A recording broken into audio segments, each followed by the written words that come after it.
Welcome back to the channel. In today's video, I'm going to show you how to connect your Bluetooth speaker or AirPods to your PC easily. So let's get started. First, turn on your Bluetooth speaker or AirPods and make sure they are in pairing mode. You can usually do this by holding the Bluetooth button on your device until the light starts flashing. Now, go to the settings bar on your device. On Mac, you can find it in the header menu, and on Windows, you can access it from the taskbar or system settings. Click on the Bluetooth option and make sure Bluetooth is turned on. Next, open the available Bluetooth device list.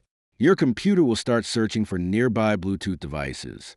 When you see your AirPods or Bluetooth speaker name, click on it to connect. Wait for a few seconds until the pairing process is completed. Once it is connected, you can check the connection by clicking on the volume icon and selecting your Bluetooth device as the audio output. Now you can enjoy music, videos, and other audio wirelessly through your AirPods or Bluetooth speaker. And that's it.